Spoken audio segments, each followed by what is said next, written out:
Esses próximos dias, hoje e amanhã, não esses próximos dias, hoje e amanhã, nós vamos ter aqui conosco, nós temos a honra e o privilégio de receber o reverendo Augustus Nicodemos.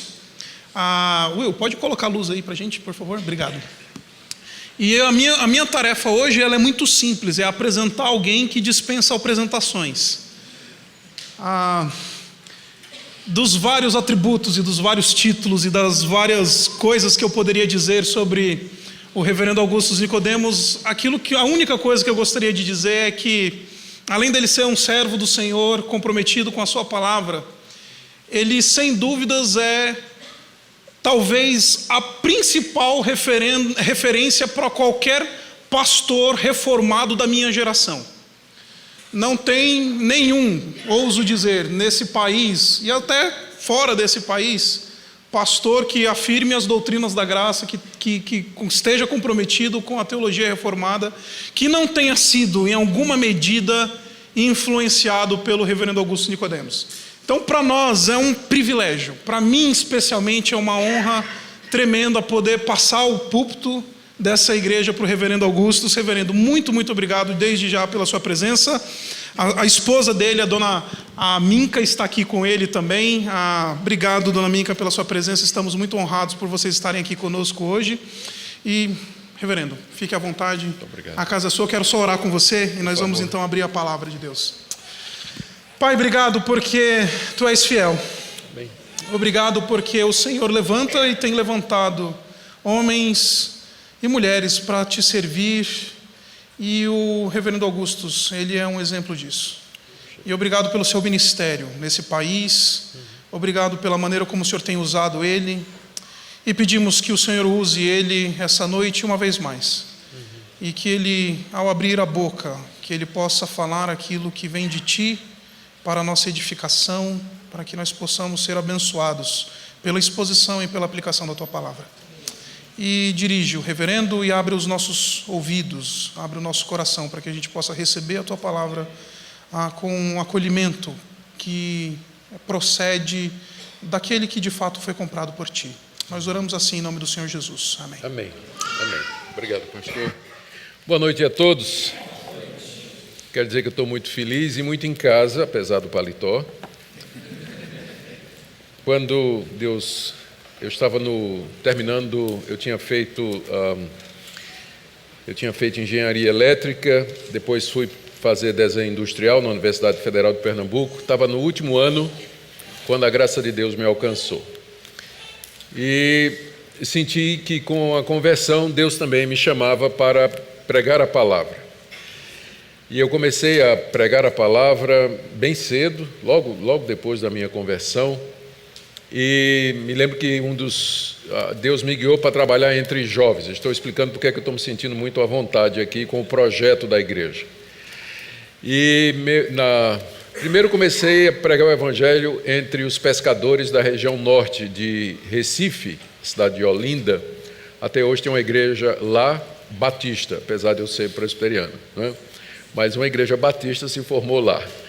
E depois eu fui para o interior do estado pregar o evangelho entre os plantadores de cana, e tem uma igreja dessa feita presbiteriana lá.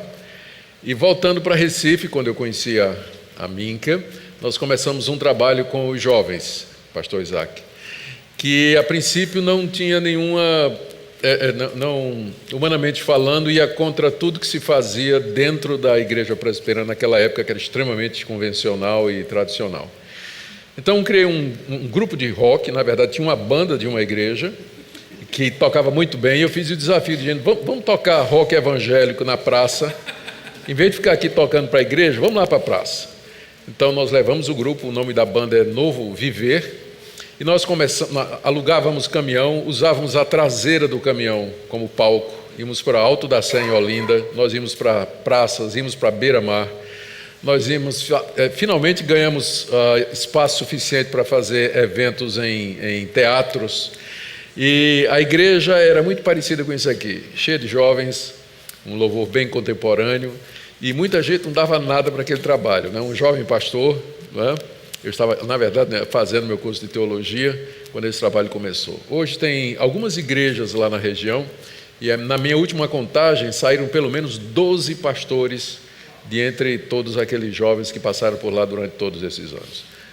Vão em frente. Vocês estão começando, a obra é grande, tem muita coisa pela frente ainda, então fica firme que Deus vai abençoar esse trabalho com certeza. Isso que a gente está vendo acontecer aqui, está conversando com o pastor Isaac, está acontecendo no Brasil todo. Nós trazemos amigos que vêm da Europa e dos Estados Unidos para pregar, para fazer palestras, e todos eles, sem exceção, eles ficam impressionados com a juventude da igreja brasileira. A quantidade de jovens que eles veem nos eventos, que lotam os auditórios, que enchem as igrejas. Enquanto isso, lá na Europa, a igreja já quase, pelo menos a igreja tradicional, ela já não praticamente existe, e nos Estados Unidos ela está envelhecendo sem que uma nova geração venha substituir. E aqui no Brasil a gente vê toda essa quantidade de jovens que estão interessados. Graças a Deus por isso, estou muito feliz de estar aqui, pastor, no segundo ano de aniversário de vocês. Queria convidá-los a abrir a Escritura na carta de Paulo aos Colossenses, capítulo 2. Eu vou falar sobre uma coisa que o pastor Isaac disse aqui no começo, que a urbana é a respeito de Cristo. Tudo gira em torno da pessoa dele e era exatamente, nós não combinamos, era exatamente o tema que eu tinha no meu coração para falar nessa noite, a suficiência do Senhor Jesus, que é um dos temas principais da teologia reformada. Colossenses capítulo 2. Nós vamos do verso 8 até o final do capítulo. Como é um pouco extenso, eu vou primeiro ambientar o texto, depois nós faremos a exposição. Paulo ele estava preso na cidade de Roma quando ele recebe a visita de Epáfras, o pastor da igreja de Colossos, trazendo uma oferta para o apóstolo Paulo e trazendo muitas indagações. Paulo não é o fundador da igreja de Colossos, ele é o fundador da igreja de Éfeso, foi onde ele labutou, mas Colossos não está longe, faz parte da grande Éfeso, por assim dizer. Epáfras deve ter se convertido durante o ministério de Paulo, lá em Éfeso, levou o evangelho para Colossos, sua cidade, lá começou uma igreja. E a igreja então cresceu, se desenvolveu, se espalhou pela cidade, e era grande o suficiente para merecer, ou pelo menos para despertar a atenção de Paulo. Algum tempo depois, Epáfras percebe que ele está com um grande problema na mão.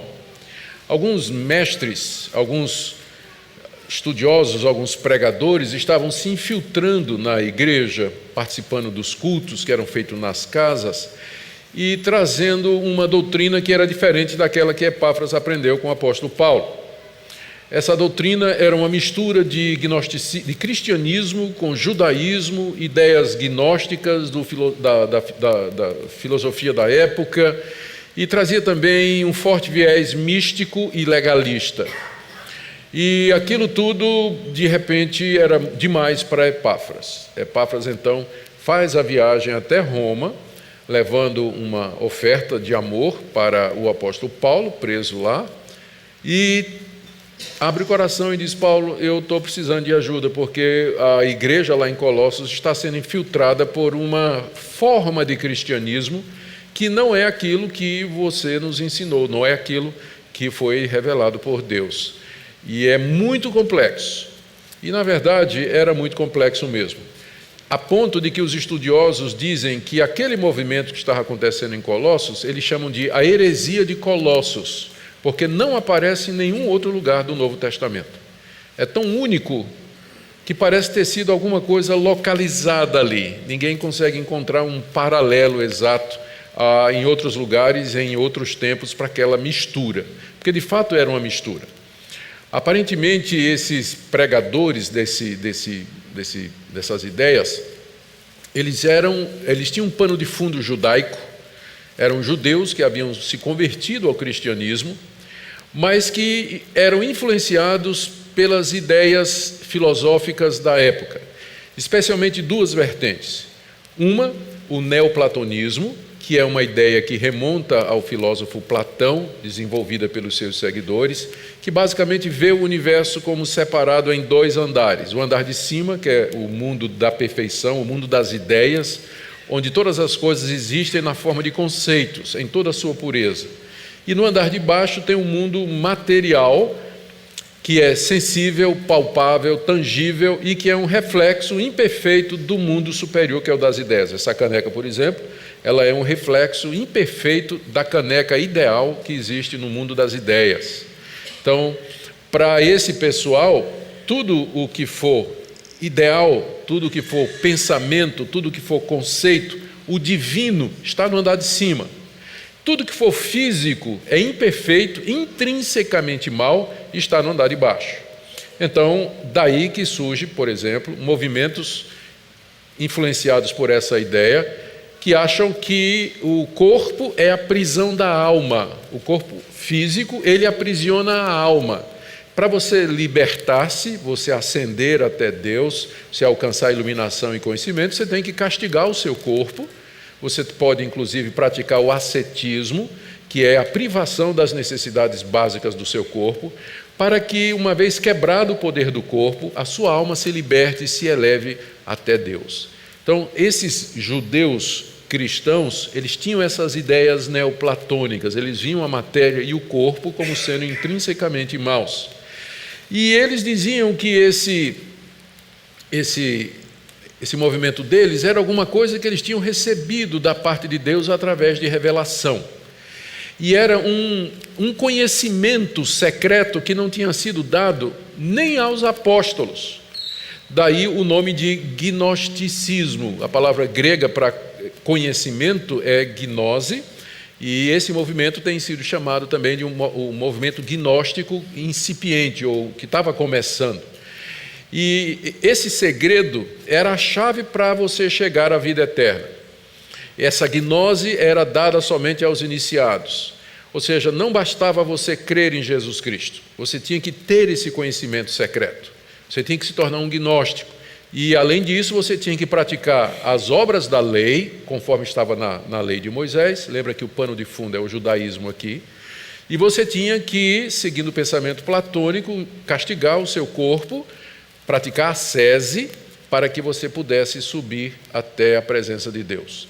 Durante muitos anos, muito tempo, os estudiosos do Novo Testamento, eles não conseguiam identificar na literatura antiga alguma coisa que pudesse ser paralela a essa heresia de Colossos, porque ela é muito sincrética, ela liga elementos de várias tendências religiosas e filosóficas daquela época.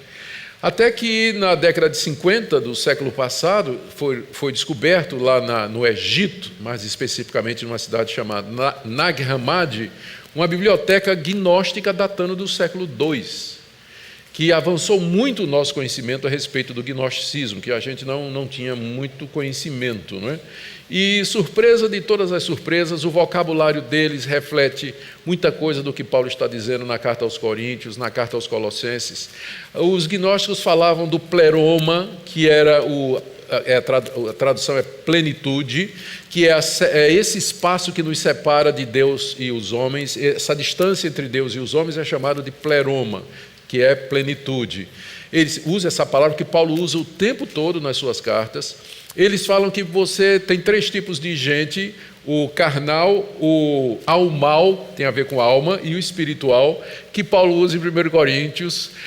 Eles vão falar a respeito dos rudimentos do mundo, que era uma expressão que só aparece em Paulo, ninguém sabia direito o que é, só que na literatura gnóstica, os rudimentos do mundo se refere a anjos que habitam nos corpos celestes e que são mediadores entre Deus e os homens. A verdade é que o gnosticismo, no século II, era uma religião extremamente complexa e sofisticada. E se não foram os pais da igreja, chamados pais apologetas, como Justino, como Tertuliano, que enfrentaram Ireneu, que enfrentaram esses gnósticos e declararam essas ideias como heréticas, nós hoje seríamos gnósticos. O gnosticismo foi a primeira grande heresia cristã, que quase engole o cristianismo nos séculos II e III. E se não for o trabalho desses apologetas, desses homens que Deus levantou, defendendo a verdade, então, como eu disse, todos nós hoje seríamos gnósticos em vez de cristãos, não é? Em vez de cristãos. Então, esses paralelos nos ajudam a interpretar, a entender o que é que Paulo está fazendo aqui. Ele está lidando com uma forma inicial de gnosticismo, misturada com ideias judaicas, que não negava exatamente a Jesus Cristo, com práticas ascéticas, com legalismo, um balaio de gato, se você quiser, se puder usar uma expressão mais popular. E o que nos interessa é que todas estas coisas, elas permanecem hoje. Embora Paulo esteja lidando aqui com um movimento antigo de 2000 anos atrás, mas as ideias centrais, vocês vão reconhecer como sendo extremamente relevantes, elas estão presentes no dia de hoje. A abordagem de Paulo, no texto que nós vamos examinar, é expor essas ideias como sendo falsas, e em seguida ele apresenta Cristo como sendo a resposta para todas os desafios, propostas que estão sendo feitos por esses mestres usando essas coisas. A resposta final de Paulo é: nós não precisamos de vocês porque nós já temos a Cristo. Tudo que vocês estão oferecendo, conhecimento, plenitude, atravessar a plenitude para chegar até a presença de Deus, essa ideia de revelação e novo conhecimento, isso de cumprir a lei, tudo isso já está realizado e completo em Cristo Jesus. Nós temos Cristo, portanto, nós não precisamos de nenhuma dessas invenções aí. Por isso que essa passagem é relevante, porque nos dias de hoje ainda tem muito legalismo na igreja, tem ideias gnósticas na igreja, tem ideias místicas na igreja, como eu vou tentar demonstrar para vocês, e a resposta continua sendo a mesma.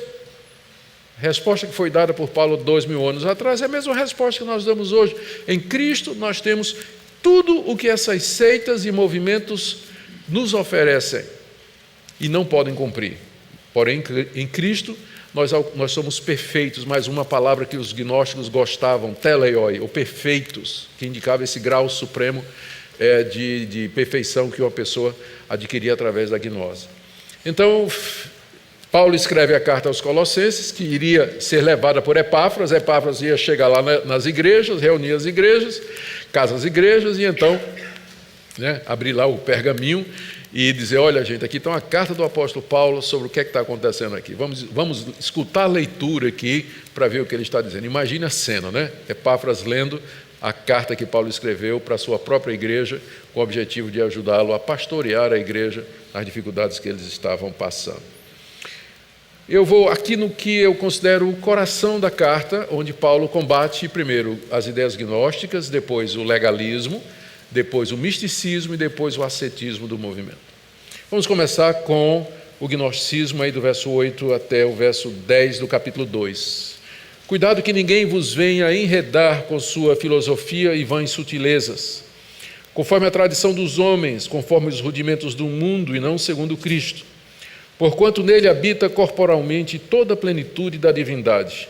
Também nele estáis aperfeiçoados, ele é o cabeça de todo principado e potestade. Aqui nesse versículo, o apóstolo Paulo acautela os colossenses a que não sejam enredados com sua filosofia e vãs sutilezas. A palavra enredar aqui, ela significa armar ou preparar uma armadilha de maneira a escravizar um animal ou uma ave. Era o verbo que se usava para o tipo de caça que era feita com armadilhas. Então, o que Paulo está dizendo é: esse pessoal, eles têm como objetivo escravizar vocês. Eles têm como objetivo preparar uma armadilha mental de maneira que escraviza vocês. E eles fazem isso, Paulo diz aqui, através da sua filosofia e vãs sutilezas ou invenções enganosas provenientes do raciocínio humano. Ou seja, eles se apresentavam como pessoas extremamente eruditas, fazia sentido. Se eles eram ou estavam influenciados pelas ideias, pelas filosofias da sua época, eles valorizavam a retórica, a lógica. Lembrem que a Grécia é o pai da retórica, da lógica e da filosofia. E os gregos gostavam de filosofia como nós gostamos de futebol. Então, esse pessoal chegava com argumentos, com sutilezas do raciocínio, tentando provar o ponto deles. E para cristãos que não estão preparados e que ficam facilmente influenciados com a capacidade de raciocínio e de argumentação das pessoas, isso aqui de fato era uma armadilha. Eles seriam levados da simplicidade do Evangelho para essa religião extremamente complexa que se apresentava como tendo uma resposta lógica, racional, para todos os dilemas e todos os desafios que a humanidade já experimentou.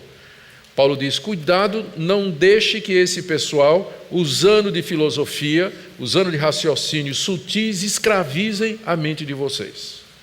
Porque estas coisas, ele diz aqui, é conforme a tradição dos homens, ou, em outras palavras, é proveniente do raciocínio humano, não tem origem em Deus. Isso é uma invenção ardilosa da mente humana. Além disso, ele diz, está conforme os rudimentos do mundo. Aqui na nova versão transformadora, que eu creio que é usada aqui pela igreja, está dizendo, com base nos princípios espirituais desse mundo, que é uma tradução muito boa, porque se refere exatamente àqueles seres espirituais mencionados no gnosticismo, que habitavam os corpos celestes e que serviam de mediadores entre Deus e os homens. Ou seja, Paulo aqui está denunciando o caráter gnóstico daquela ideologia que era apresentada. Isso aqui não é conforme Deus, isso aqui é fruto do raciocínio, apresentando essa ideia que é baseada nos princípios espirituais desse mundo e não em Cristo Jesus. É uma referência. Em seguida, no verso 9 e no verso 10, ele dá 3 respostas que combatem diretamente as principais proposições daquele movimento nesse aspecto mais filosófico. O primeiro deles é, no verso 9, ele diz assim, depois de ter dito no verso 8, final do verso 8, que esse pessoal, essas ideias não estão em Cristo, porquanto nele, em Cristo, habita corporalmente toda a plenitude da divindade. Palavra plenitude aí, palavra do vocabulário gnóstico. O que é que Paulo está dizendo aqui? Ele está confrontando diretamente o pensamento da época que fazia a separação entre o mundo ideal e o mundo material e que parecia, ou que deixava impossível Deus se tornar homem. Deus está no andar de cima, o corpo humano está no andar de baixo. Como é que Deus vai descer para se tornar um de nós? Foi exatamente esse motivo pelo qual epicureus e estoicos se ausentaram lá do Areópago em Atenas, quando Paulo começou a falar da ressurreição.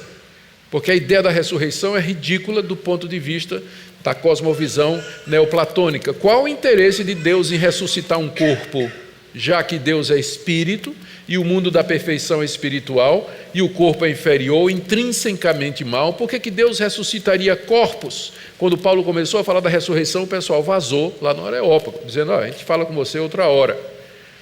Aqui a resposta de Paulo para essa ideologia que está chegando em Colossos é, em Cristo habita, a ênfase é em corporalmente, toda a plenitude da divindade. Ou seja, Deus na sua plenitude, no seu pleroma, ele habita, não é que habitou, ele está falando de Cristo não somente durante o tempo da encarnação, mas também nesse período agora, em que Cristo continua Deus homem. Às vezes o cristão tem essa ideia errada, que quando Cristo subiu aos céus depois da ressurreição, passou a primeira camada de nuvens, olhou para um lado e para o outro, não tinha ninguém olhando, ele jogou fora o corpo, não é? E é espírito. Não, Cristo continua até hoje com o corpo da sua ressurreição. Ele é Deus homem eternamente. E nele, Deus homem, habita corporalmente toda a plenitude da divindade. Isso aqui já era um basta, um chega para lá, na ideia daqueles mestres que diziam que era impossível a encarnação e impossível a ressurreição. Como vocês vão encontrar também nos dias de hoje.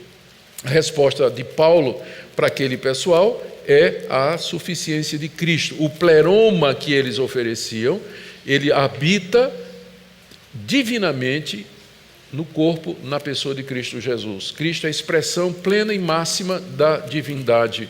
Ou seja, essa é uma das passagens que falam claramente da divindade de Jesus Cristo. Ele não era um homem comum, ele não era uma pessoa boa, mas nele habitava Deus em toda a sua plenitude. E essa era a resposta número 1 para a proposta gnóstica. Segundo, verso 10, início do verso 10. Também nele estáis aperfeiçoados.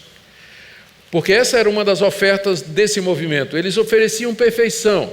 Do tipo assim, não basta você ter fé em Jesus Cristo, você tem que ter esse conhecimento, essa gnose para você chegar até Deus, para você ser perfeito. Paulo diz, não, também nele vocês já estão aperfeiçoados. Aperfeiçoados aqui não significa sem pecado ou sem defeito, mas significa que o problema básico nosso, ele já foi resolvido. E que seu resultado está garantido. Nós já fomos perdoados por Deus, já fomos justificados dos nossos pecados, fomos recebidos por Deus como seus filhos, recebemos o Espírito Santo, fomos selados com o Santo Espírito da promessa, estamos unidos a Jesus Cristo nessa nova aliança que Ele tem conosco pelo seu sangue, ou seja, nós já estamos aperfeiçoados. O que podia ser feito para a nossa redenção já foi feito. Nós não precisamos seguir essas ideologias ou sutilezas do raciocínio que esse pessoal está apresentando aí como sendo o caminho da perfeição.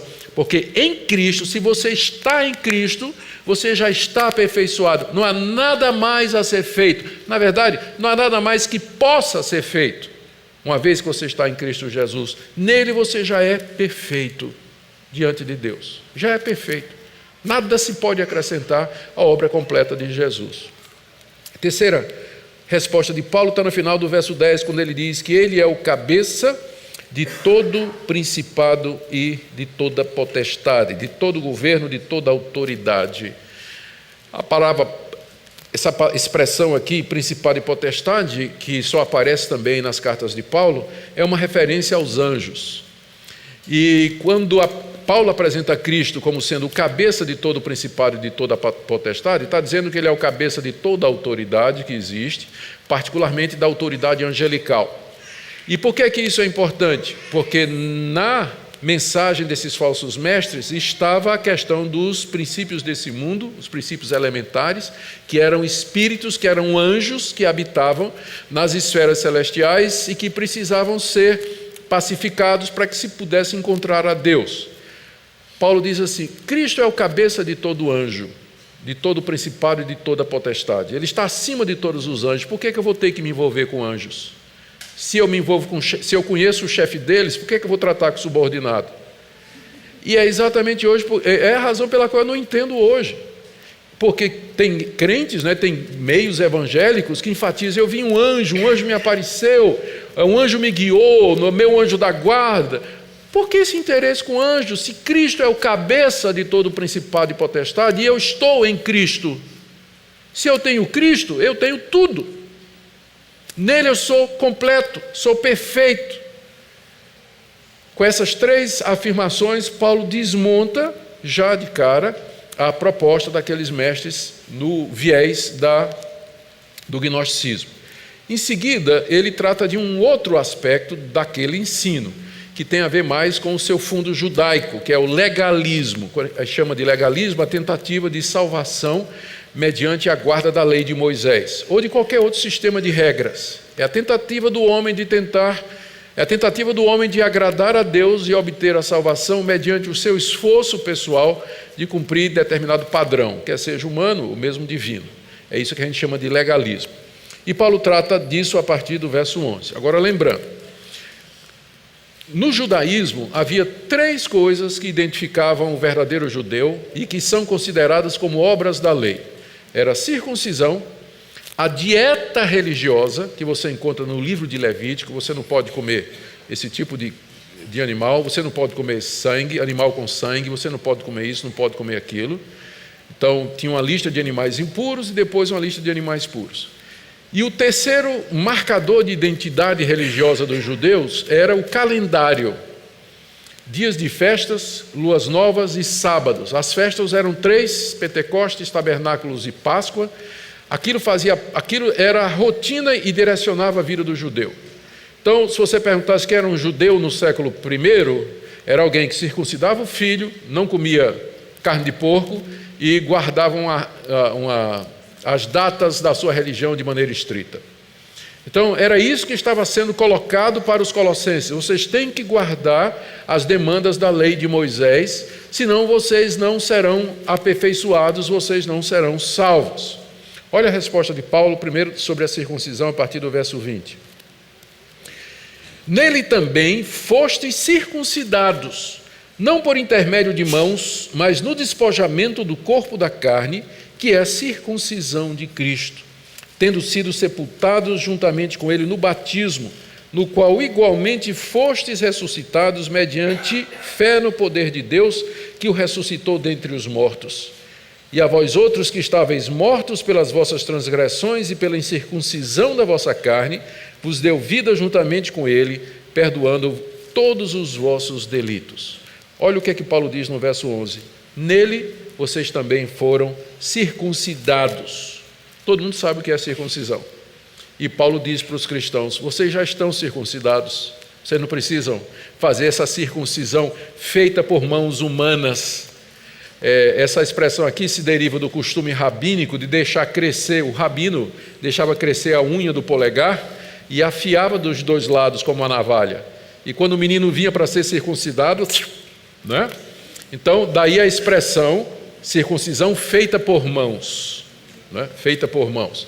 Paulo diz, vocês já foram circuncidados, porque a circuncisão, ela representa o remover do poder do pecado no coração, como tem aqui na nova versão transformadora, dizendo, em Cristo vocês foram circuncidados, mas não por uma operação física, e sim espiritual, na qual foi removido o domínio da sua natureza humana. A circuncisão era um símbolo da remoção do poder do pecado do nosso coração. Por isso que no Antigo Testamento, tantas vezes os profetas, Moisés dizia para a nação de Israel, circuncidem o coração de vocês. A circuncisão não é prova que vocês são descendência de Abraão. Se você não circuncidar o seu coração, a circuncisão física não vai valer nada. Então, era para isso que a circuncisão apontava, para a remoção do poder do pecado do nosso coração, que aconteceu quando nós nos convertemos. Portanto, em Cristo eu já estou circuncidado. Eu não preciso seguir a lei de Moisés e não preciso me tornar um prosélito judeu para poder ser um crente completo e ser salvo, como alguns ensinam. Tem um movimento judaizante dentro do meio evangélico dizendo exatamente isso. Você tem que se tornar um prosélito judeu para você poder alcançar a perfeição, ser completo e obedecer a Deus. O batismo é o símbolo dessa circuncisão. O batismo é o símbolo disso. Você vê que logo depois de falar de circuncisão, Paulo já entra com o batismo, dizendo no verso 12, tendo sido sepultado juntamente com ele no batismo, no qual igualmente fostes ressuscitados mediante o poder de Deus, que o ressuscitou dentre os mortos. É isso que o batismo representa, a circuncisão do coração, que era prefigurada na circuncisão do Antigo Testamento. Uma vez que você está em Cristo, você já está circuncidado, e o batismo é o símbolo disso. O argumento que Paulo apresenta para dizer que nós não precisamos da circuncisão física para sermos salvos, está aqui no verso 13. Eu vou ler aqui na versão transformadora, que é mais fácil. Vocês estavam mortos por causa de seus pecados e da incircuncisão de sua natureza humana. Então Deus lhes deu vida com Cristo, pois perdoou todos os nossos pecados. Ou seja, quando Deus perdoou vocês e lhe deu vida, vocês estavam circuncidados? Não. Vocês eram incircuncisos, gentios, alheios ao pacto, alheios à vida de Israel, alheios às promessas, não tinham ideia nenhuma do que Deus tinha dito a Moisés, ou falado a Moisés, mas pela pregação do Evangelho, Deus circuncidou o coração, Deus perdoou todos os pecados de vocês, sem que vocês fossem circuncidados fisicamente. Então, por que vocês querem voltar para a lei de Moisés? Por que vocês estão ouvindo esses mestres aí? Da mesma forma que em Cristo você já está aperfeiçoado, como ele disse no argumento anterior, Cristo é o cabeça de todo o principado e de toda a potestade, assim também em Cristo vocês já estão circuncidados, ou seja, Cristo é a resposta para todas as demandas daquela seita, como é para hoje, nos dias nossos. Mas ele não para aqui. Aqui no verso 14 e 15, ele vai tratar da questão da lei de Moisés em geral. Eu vou ler aqui. Tendo cancelado o escrito de dívida que era contra nós e que constava de ordenanças, o qual nos era prejudicial, removeu inteiramente, encravando na cruz, e despojando os principados e as potestades, publicamente as expôs ao desprezo, triunfando deles na cruz. Aqui a pergunta principal aqui do verso 14 é: o que é esse escrito de dívida que era contra nós, que aqui na nova versão transformadora, diz assim, que é o registro de acusações contra nós. O que é esse registro de acusações contra nós que Deus removeu em Cristo? Ora, gente, o que é que está escrito e que é contra nós, que nos acusa e que nos coloca em dívida diante de Deus? Os 10 mandamentos, a lei de Deus.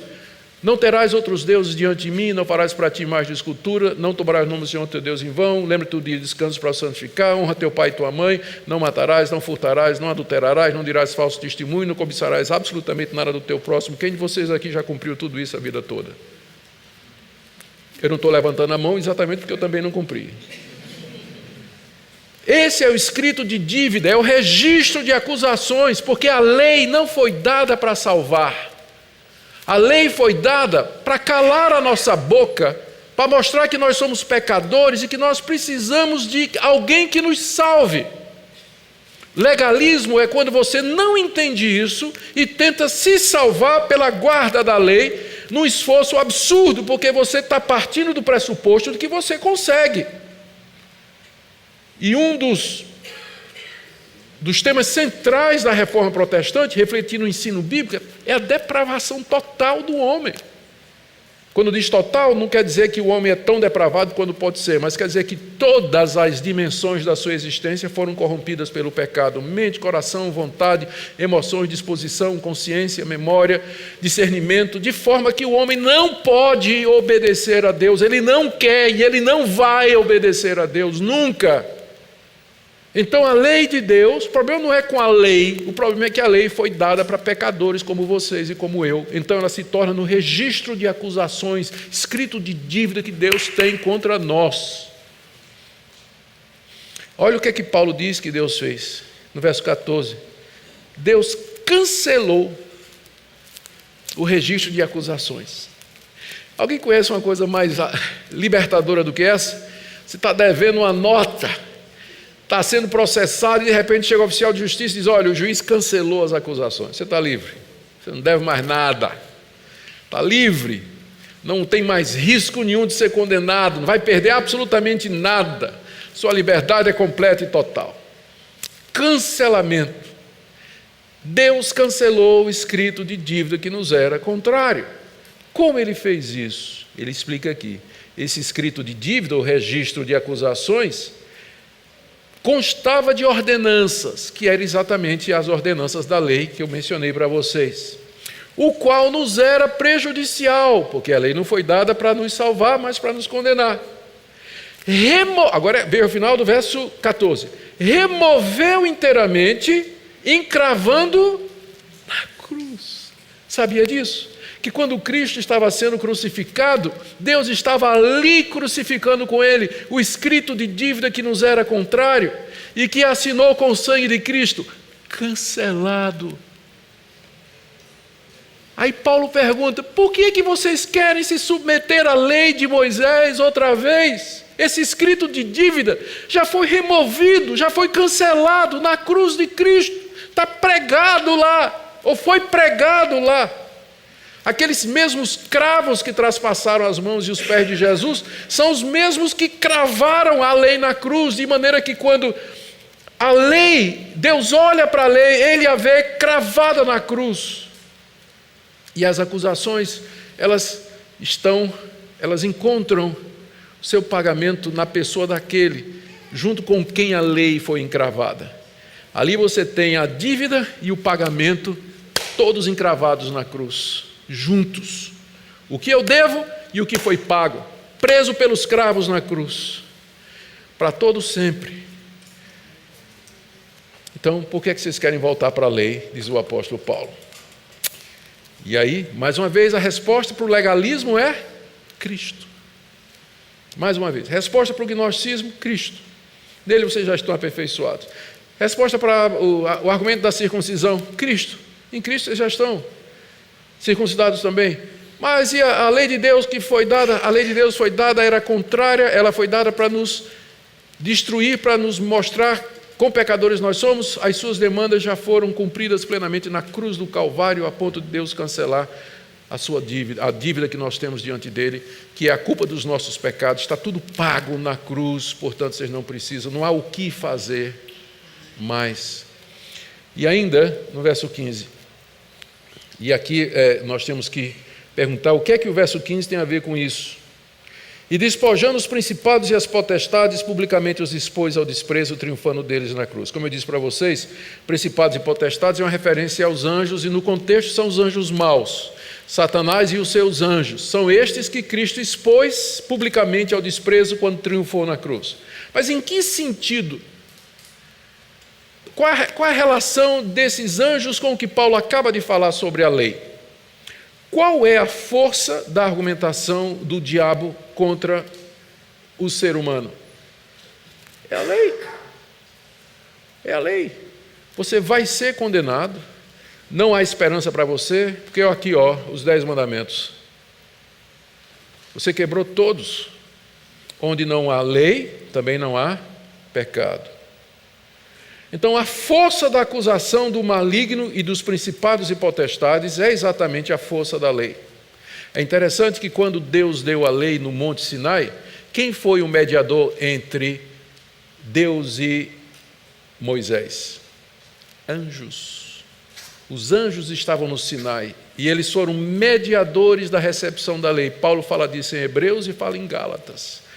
E ele faz isso para maximizar o Evangelho, porque o Evangelho ele nos foi dado diretamente por Deus em Cristo Jesus, enquanto que a lei foi dada por Deus através de anjos a Moisés.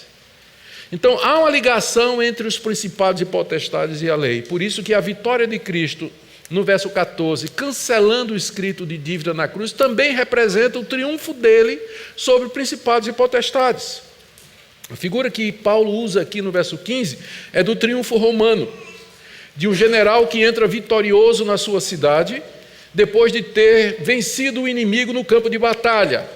E o que acontecia naquela época, quando um soldado vencia outro no campo de batalha? Ele despojava, ele desarmava, que inclusive é a tradução aqui, a nova versão transformadora, desse modo desarmou os principados e potestades. O soldado vitorioso, ele desarmava o vencido, tirava seu escudo, tirava sua couraça, sua lança, sua espada, seu capacete e levava como despojo. Entrava triunfalmente na sua cidade, o general vitorioso, numa carruagem, todo mundo aplaudindo, e atrás da carruagem vinham os prisioneiros de guerra, os vencidos, que eram então expostos ao ridículo, como diz aqui, publicamente expostos ao desprezo. Aqui essa versão diz, os envergonhou publicamente. Aqueles vencidos eram envergonhados publicamente. O povo jogava ovo podre, fruta podre, jogava pedras, excremento, jogava tudo que não prestava, né? Envergonhava, chamava nomes para aquele pessoal. Era uma vergonha pública que eles passavam, enquanto que o general entrava vitorioso, eles eram expostos publicamente à vergonha. Então é essa figura que Paulo está usando aqui. Quando Cristo sobe triunfante, depois de ter vencido na cruz, venceu a batalha contra principados e potestades na cruz, cumprindo plenamente a lei, ele sobe vitorioso ao céu em triunfo e expõe então Satanás, os principados e potestades, ao desprezo público, triunfando deles na cruz. Que figura maravilhosa, não é, que Paulo usa aqui? E tudo isso aponta para uma coisa só: Cristo é a resposta. Ele é tudo o que eu preciso. Nele eu tenho a libertação da condenação da lei, e nele eu já triunfei sobre os principados e potestades. Já triunfei sobre Satanás e os seus anjos. Eles já foram desarmados. Essa é uma das passagens que nós usamos na teologia reformada, na escatologia mais reformada, nem todo mundo segue, nem todo reformado segue, para dizer que a morte de Cristo na cruz e a sua ressurreição impuseram um golpe tão grande nos principados e potestades que a atuação do diabo não é mais a mesma do que era antes. Antes de Cristo, Satanás e seus anjos espalhavam a ignorância, as trevas, a morte em todo o mundo. O reino de Deus, na antiga aliança, estava restrito a uma naçãozinha pequenininha chamada Israel, perdida lá no meio de grandes potências mundiais como o Egito, a Babilônia, os assírios, por exemplo. Mas depois do triunfo de Cristo na cruz e na sua ressurreição, o evangelho agora é pregado ao mundo todo e Satanás não mais pode impedir que o reino de Deus se espalhe entre as nações. É nesse sentido que ele foi desarmado.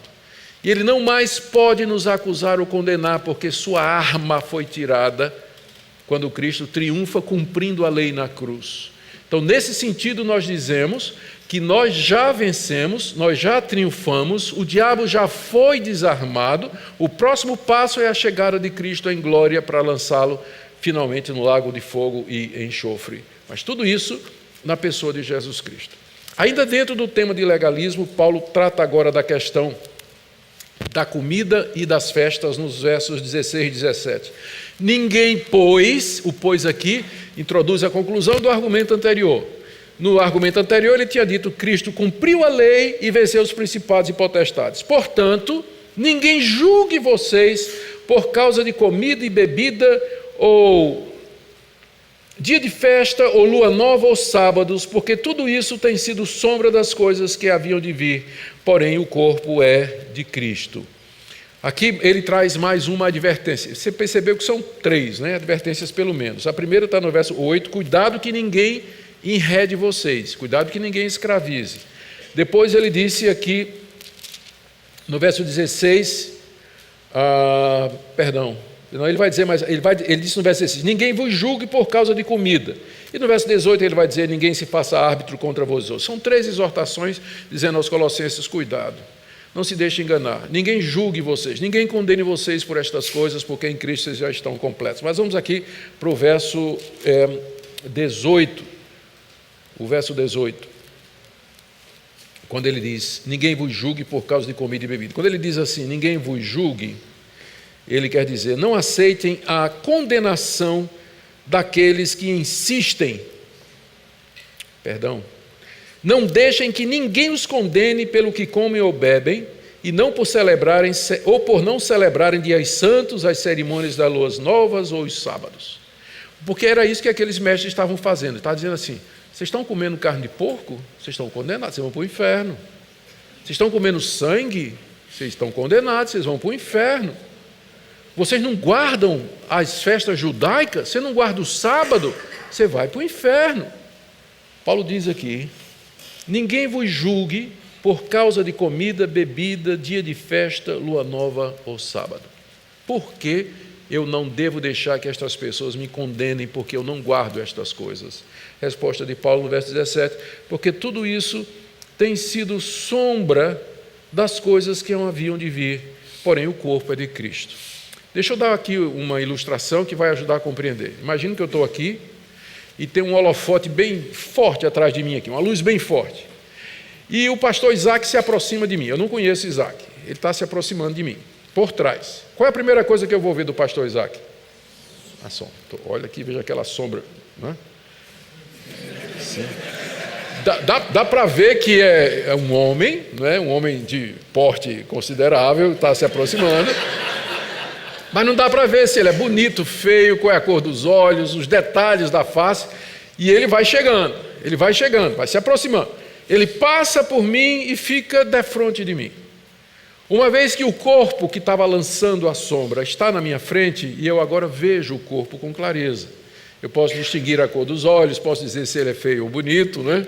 Posso dar mais detalhes, eu vejo face a face. Eu preciso da sombra? Estas coisas, não coma isso, não coma aquilo, guarde esse dia, não guarde esse dia, eram a sombra de Cristo caminhando no Antigo Testamento. Cristo caminhando, vindo para a plenitude dos tempos, e ele lançava essa sombra. Quando ele veio, eu tenho o corpo de Cristo. Eu posso vê-lo, posso conhecê-lo. Eu não preciso mais da sombra. Vamos ler de novo o texto? Pois tudo isso que ele falou no verso anterior, comida, bebida, dia de festa, lua nova ou sábado, tudo isso tem sido sombra das coisas que haviam de vir, O que são as coisas que haviam de vir? Cristo e a dispensação evangélica, que estava vindo na antiga aliança, estava lá na forma de sombra. Porém, o corpo que projeta essa sombra é de Cristo. Então, uma vez que Cristo chegou, eu não preciso mais dessas leis, porque elas eram sombra. Eu não entendo, então, por que é que tem igreja evangélica que insiste em ficar nas sombras. É pastor vestido de rabino, quipá na cabeça, só chama Jesus de Yeshua Hamashia, põe candelabro na igreja, entra com a Arca da Aliança na igreja, e até fizeram um templo de Salomão aqui nessa cidade de vocês, né? Não é muito longe daqui não. Afinal aqui não. Quer dizer, faz sentido isso. Esse tipo de coisa ataca a suficiência de Cristo. Ele é a substância do Antigo Testamento, ele é o cumprimento de todas aquelas leis da Antiga Aliança foram dadas para que você valorizasse o sangue de Cristo, para que você fizesse diferença entre o certo e o errado em Cristo Jesus, para que você lembrasse do repouso de Cristo no dia da ressurreição, para você lembrasse que Deus tem épocas especiais de restauração e de bênção. Tudo aquilo apontava para Cristo. Portanto, uma vez que eu estou em Cristo, eu não preciso mais guardar essas coisas. O legalismo não faz sentido para quem está em Cristo Jesus. É uma tentativa de acrescentar a obra dele e ataca a suficiência disso. Todo movimento que diz Cristo mais alguma coisa é legalismo. Cristo mais dízimo, Cristo mais paletó e gravata, Cristo mais tamanho de corte de cabelo, Cristo mais qualquer outra coisa é legalismo. Foge da suficiência e da plenitude de Jesus Cristo. Por que o nosso coração reluta em descansar completamente em Cristo? Porque sempre a gente quer fazer alguma coisa. A gente acha que é esmola grande, né? Cego desconfia, né? Então é muita graça. Mas será que eu não tenho que fazer nada? Não tenho que fazer nada. Cristo já fez tudo? Sim, ele já fez tudo mesmo. Mas e até a fé, até a sua capacidade de crer está no pacote, está no kit. Vem, a fé vem junto com isso, que você não pode ter por você mesmo. Resposta de Paulo para todas as demandas daquela seita: Cristo. Nele vocês estão circuncidados, ele já cumpriu a lei, despojou principados e potestades, ele é a consumação e a substância de todas as sombras do Antigo Testamento, ele é o cabeça do principado e potestade. Em Cristo você tem as respostas para todos esses questionamentos e a solução para todas essas demandas aí. Mas não terminou. Do verso 18 a 19 ele trata da terceiro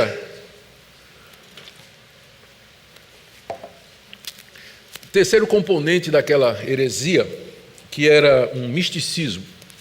Esses homens estavam dizendo que tinham tido visões de Deus, dizendo que nós tínhamos que ter comunicação com os anjos, princípios rudimentares do mundo, para podermos chegar a Deus vencendo o pleroma. Verso 18: ninguém se faça árbitro contra vós outros, pretextando humildade e culto dos anjos, baseando-se em visões, enfatuado, sem motivo algum na sua mente carnal, e não retendo a cabeça, da qual todo o corpo, suprido e bem vinculado por suas juntas e ligamentos, cresce o crescimento que vem de Deus. Olha o que diz a Nova Versão Transformadora: não aceitem a condenação daqueles que insistem numa humildade fingida e na adoração de anjos, e que alegam ter visões a respeito dessas coisas. A mente pecaminosa deles os tornou orgulhosos. Não existe praticamente uma única seita no mundo que não começou com visão, com alguém reivindicando ter tido uma visão. Pensa, por exemplo, no surgimento do mormonismo. Joseph Smith, que era um jovenzinho que tinha andado em várias igrejas evangélicas da sua época e achou que todas elas estavam erradas, diz ele que uma noite acordou com um anjo pairando ao lado da cama dele. E o anjo se apresentou como o anjo Moroni, de onde vem o nome Mormon. E disse que tinha trazido de Deus a localização de umas placas escritas em egípcio antigo, placas de ouro, onde estaria a última revelação, a revelação de Deus para os santos dos últimos dias, revelação que Deus havia guardado para essa época, a última revelação de Deus. Então, o Smith diz que ele foi até o local, descobriu as placas e traduziu, e é o livro de Mormon. O livro de Mormon. Então, começa com essa alegação de que há um novo conhecimento que não está na Bíblia, que vai além da Bíblia, que não foi dado aos apóstolos, mas que Deus reservou para os últimos tempos. Toda seita diz isso. Pega o islamismo. Mohammed, pastor de cabras, entra numa caverna, diz que ali lhe apareceu o anjo Miguel. E Mohammed era analfabeto, ele não sabia ler nem escrever. E ele começou a ter revelações desse anjo, que ele dizia para um amigo que cometia a escrita. Daí surge o Alcorão, que se considera a revelação final de Deus. Eles consideram o judaísmo como a primeira, o cristianismo como a segunda e o islamismo como a terceira, dada através desse anjo, a última revelação de Deus para a humanidade. Você pode pegar a mesma coisa, o espiritismo de Allan Kardec. Ele vai dizer a mesma coisa, que os espíritos, falando através da mediunidade, trouxeram essa doutrina que tinha sido esquecida e que não tinha sido revelada com toda a clareza antes, que é a doutrina da reencarnação. Então, o livro dos Espíritos de Allan Kardec, ou o Evangelho segundo o Espiritismo de Allan Kardec, trata exatamente disso. O espiritismo kardecista se vê como a última revelação de Deus para a humanidade, dada através de contato com estes seres. Toda seita é assim. E no meio evangélico isso é muito comum hoje. Pega, por exemplo, o movimento G12, que dividiu igrejas batistas, presbiterianas. Castellani teve uma revelação em que Cristo lhe apareceu e disse: meu povo se equivocou durante 2000 anos, porque eu queria desde o começo que o discipulado fosse em grupo de 12, por isso que eu chamei 12. Mas a igreja cresceu, se multiplicou, catedrais, igreja, mega churches e tudo mais, mega igrejas e tudo mais, e nós temos que voltar à simplicidade do discipulado de 12 a 12. Surge o movimento G12, não baseado na Bíblia, que você não vai conseguir provar na Bíblia que o discipulado é só na base de 12, mas baseado numa revelação que Jesus Cristo deu a César Castellani. E eu posso dizer para você que praticamente hoje, todas essas práticas que você encontra aí nessas igrejas, que parecem coisas estranhas e tudo mais, não tem o menor fundamento bíblico. E a argumentação vai ser essa: Deus me disse, Deus me apareceu, Deus me revelou, eu vi um anjo, eu tive um sonho. Isso é tão antigo quanto o livro de Colossenses. Porque era o mesmo argumento que essa seita estava usando lá em Colossos. Nós tivemos uma visão onde Deus disse que nós temos que adorar os anjos. Mas espera aí, está soando familiar? Quem foi o anjo que queria adoração? Não é? Quem foi o anjo que sempre quis adoração? Inclusive propôs a Jesus Cristo: tudo isso te darei, se prostrado me adorares. De onde veio essa visão? Por isso que a Bíblia é muito cautelosa quando ela nos adverte a ter cuidado com esse tipo de coisa, não mexer com esses poderes espirituais, porque você não sabe o que está por detrás. Portanto, meu canal de comunicação com Deus é sua palavra escrita, é a sua revelação, sola escritura, nela eu estou seguro. Em vez de me abrir para tentar ouvir Deus, ou a mensagem de Deus, ou o caminho de Deus para a minha vida, através de sonhos, visões e revelações, que eu não sei a origem.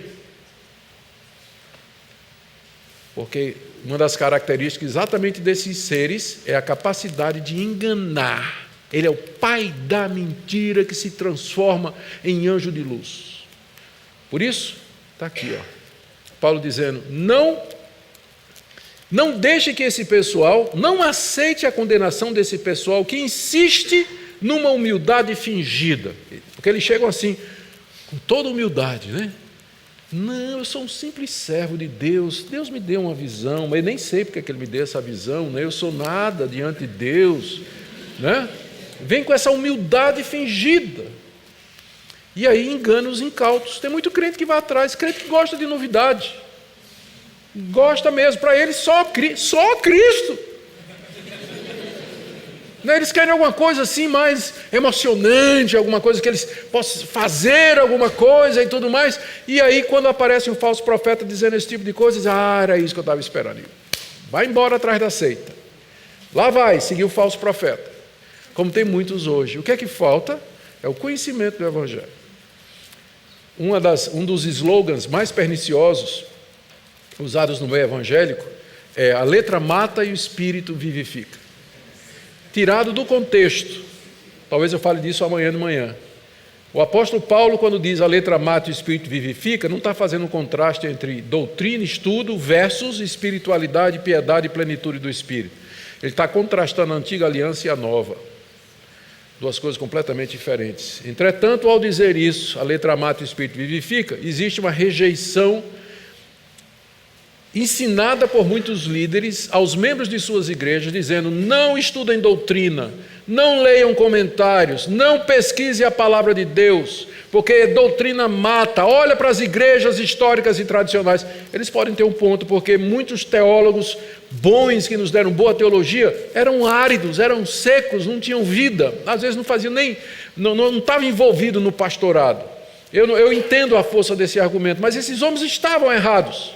Porque não existe dicotomia entre uma mente preparada, uma mente culta, que entende a palavra de Deus, que estuda a palavra de Deus, e um coração piedoso, cheio do Espírito Santo, que quer viver uma vida para Deus e viver uma vida de oração.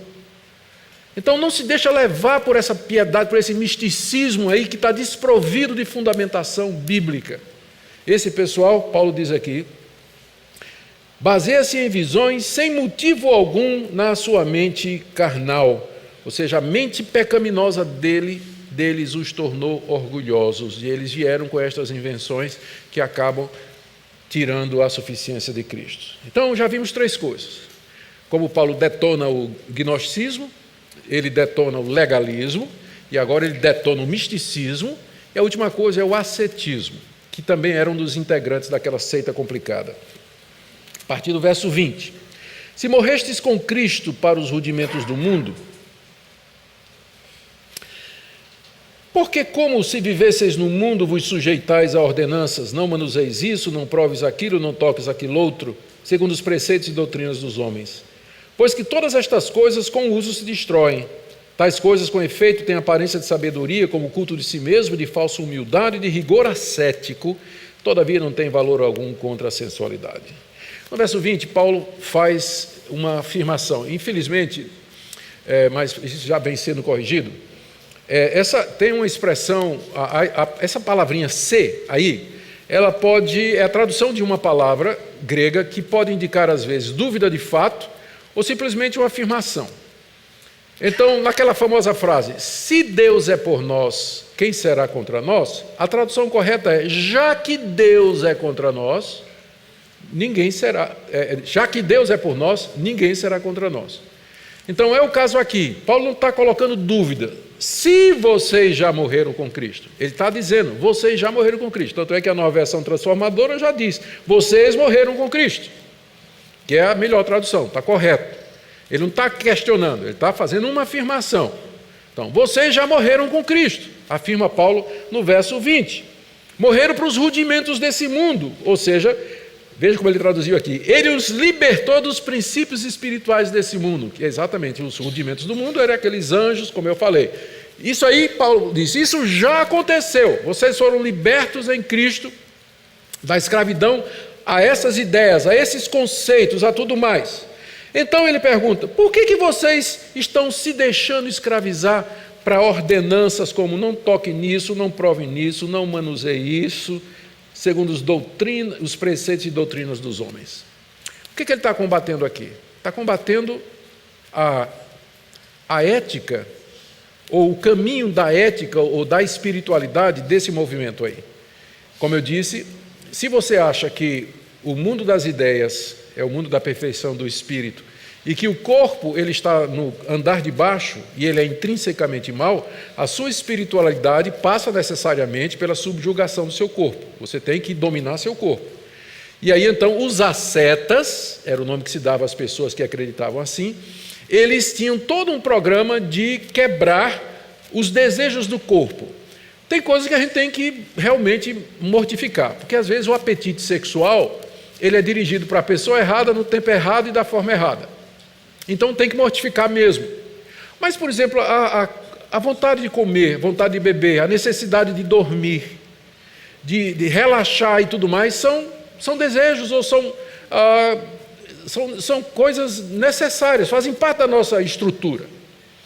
O asceta, ele nega ao corpo, inclusive o que é lícito, com o objetivo de quebrar o corpo, para que a alma, então, saia da prisão que ele representa. Então, naquele tempo e depois na Idade Média, pessoas que se chicoteavam, pessoas que faziam jejuns prolongados, inclusive de água. Monges na Idade Média, eles moravam num pau, numa jaula que eles colocavam no alto de um pau, onde eles ficavam expostos ao frio, ao sereno, à chuva, ao sol, às vezes nus, com o objetivo de castigar o corpo e quebrar o pecado. Era assim que eles diziam que você tem que vencer o pecado. Eles acreditavam que a sede dos pecados, o pecado habita no corpo, o corpo é intrinsecamente mau, daí você tem que quebrar o corpo. E foi essa ideia que prevaleceu na Idade Média, daí que surge a doutrina da virgindade perpétua de Maria, porque dessa perspectiva, sexo é uma coisa ruim. Sexo é uma coisa ruim porque envolve troca de corpos, não é? Se você quer ser espiritual, você não pode se rebaixar a esse tipo de nível. Então, o celibato ficou visto como sendo superior ao status de casado, aí o conceito de celibato na Idade Média, perpétua virgindade de Maria, e o surgimento dessas ordens monásticas ascéticas, onde os caras faziam tudo isso, todo esse tipo de privação. A ideia básica é que o corpo é ruim e que o pecado habita no corpo. Teve um cara no século II, chamado Orígenes. Orígenes foi um dos grandes estudiosos, ele tinha umas ideias muito erradas, mas ele era um grande erudito, E ele lutava muito com pensamentos, né, com a lascívia, e ele resolveu o problema, pensou que resolvia o problema se castrando. Ele se castrou. Para a tristeza dele, continuou do mesmo jeito, que o problema não é aqui, o problema é aqui, né? O problema é aqui. Era uma seta. Paulo está dizendo que a solução para o pecado que habita em você não é o ascetismo. Você nunca vai conseguir vencer o pecado impondo regras, rigores, normas, mortificando. Não é assim. A resposta para vencer o pecado no seu coração é Jesus Cristo. Olha como Paulo aborda o ascetismo. Primeiro ele diz no verso 22, isso aí é preceito e doutrina dos homens. Você não vai encontrar na Escritura Deus desvalorizando o corpo. Ao contrário, e é uma pena que exista essa tendência no meio evangélico, Deus valoriza tanto o nosso corpo quanto a nossa alma e ou espírito. Deus nunca coloca o espírito acima do corpo. É sempre a mesma coisa, tanto é que os evangélicos estão enganados quando eles dizem assim que o maior sonho deles é morrer e ir para o céu. O meu não. O meu é a ressurreição. Quando Cristo vai trazer o meu corpo de volta, glorioso e perfeito, aí eu estarei completo, porque eu fui criado com corpo e alma. Deus me fez do pó da terra e depois soprou o espírito de vida. Então, o corpo é importante, tão importante. Cristo morreu na cruz, não foi só para redimir a minha alma, mas para redimir o meu corpo. Por isso que ele ressuscitou fisicamente ao terceiro dia. Então, a fé reformada, ela valoriza o corpo e ela é contra o ascetismo porque está baseada na palavra de Deus. Nós não somos místicos nesse ponto. Nós não cremos num tipo de espiritualidade que vai negar a genuinidade e a validade e a honra do corpo. Nós não cremos nesse tipo de coisa. É claro que os desejos do corpo eles têm que ser direcionados de acordo com a palavra de Deus. Eu já mencionei, você tem uma vontade de comer, é bom, agradável. Deus nos deu papilas gustativas, não é? Para sentir o gosto da comida. É muito bom comer, não é? Mas tem limite também, não é? A gente não pode comer demais. E tem coisas que a gente também não deve comer, como piqui, por exemplo, que é lá do Goiás, que é horrível. Não tem coisa pior do mundo. Aquilo ali não foi da criação original, aquilo é lá quando disse a terra produzirá cardos e abrolhos, né? Aquilo ali. Então, sono é uma coisa boa, mas dormir demais a Bíblia já chama de preguiça, não é? Já chama de preguiça.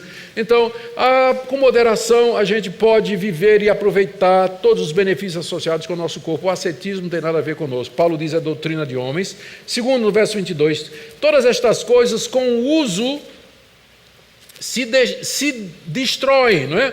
Olha aqui, a nova versão transformadora diz coisas que se deterioram com o uso. Ele diz assim, olha, você não pode comer esse tipo de carne. Sim, mas peraí, se eu pegar essa carne e comer, ela não é destruída? Então, para que essa confusão toda? Coisas que com o uso se destroem. É só o comer e resolve. Está destruído. É destruído na boca, depois no intestino e depois vai para lugar escuso, não é? Como é o termo que a palavra de Deus usa aqui. O próprio Jesus disse, né? Usou essa expressão. Então, Paulo diz, mas que bobagem de vocês fazendo briga por conta de comida. Comida com uso se destrói. Não é permanente, não tem valor permanente. Terceira coisa que ele diz, isso aí, verso 23, de fato tem aparência de sabedoria como culto de si mesmo e de rigor ascético. Conhece Dona Maria? Conheço, mas é uma santa mulher de Deus, olha, nunca foi para a praia, nunca assistiu o jogo do Corinthians, nunca vê novela da Globo, olha, nunca cortou o cabelo, né? Assim, uma mulher assim, santa, sábia. Isso não é símbolo de santidade na Bíblia, não. Sabe o que é que isso parece? Culto de si mesmo. Culto de si mesmo. E o último argumento de Paulo, final do verso 23, essas coisas não têm valor algum contra a sensualidade. É aquilo que eu disse. Você pode fazer tudo isso, mas não tem valor contra a sensualidade. A sensualidade aqui, foi traduzido aqui, em nada contribui para vencer os desejos da natureza pecaminosa.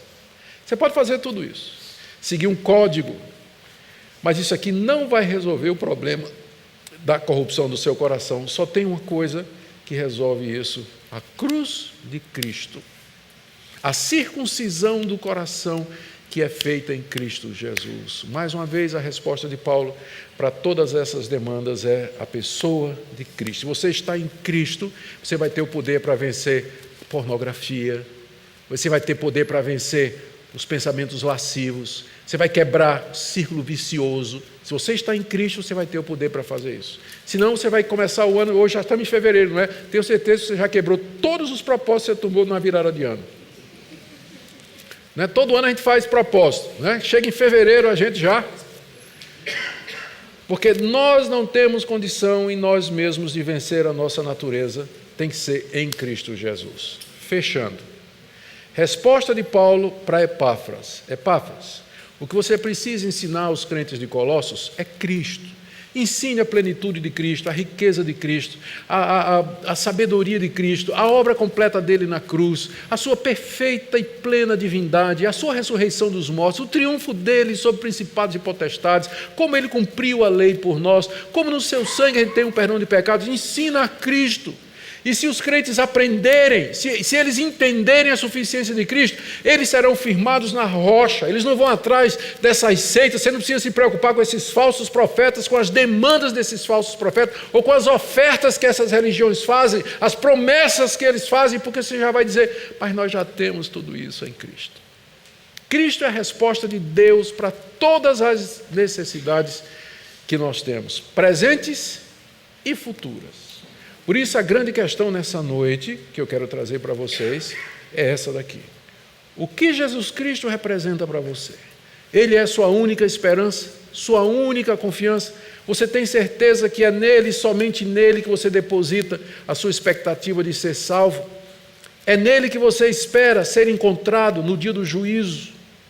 Ou será que ao lado de Cristo você tem construído uma religião paralela, acrescentado coisas, invenções? Talvez você tenha ouvido e seguido mestres que de alguma forma querem acrescentar a suficiência de Cristo. Que nessa noite fique claro que a palavra de Deus foi ensinada a respeito da suficiência de Cristo, e que nessa noite você tomou conhecimento do Evangelho na sua plenitude, na pessoa de Cristo Jesus. Que Deus abençoe vocês, irmãos, e que essa igreja continue firmada na rocha. Eu gostei, como eu disse, eu não combinei nada com o pastor, mas a primeira palavra que ele disse aqui é que a Urbana tem... Se você está na Urbana, você vai ouvir sobre Cristo o tempo todo. E é exatamente isso que eu queria falar nessa noite. Deus abençoe vocês. Deixa eu orar por vocês. Ó Deus, te damos graças pela pessoa do teu Filho, que veio para ser a nossa sabedoria, redenção, santificação e glorificação. Nós te damos graças porque nele estamos aperfeiçoados. Dá-nos amor ao teu Filho, paixão por ele, que a nossa fé seja vibrante, que ela possa ser conhecida das pessoas dessa cidade, dessa região. Abençoa essa querida igreja, Senhor, enchendo-a do teu Espírito Santo. É o que nós pedimos, agradecidos em nome de Jesus. Amém. Amém. Deus abençoe vocês, irmãos. Obrigado.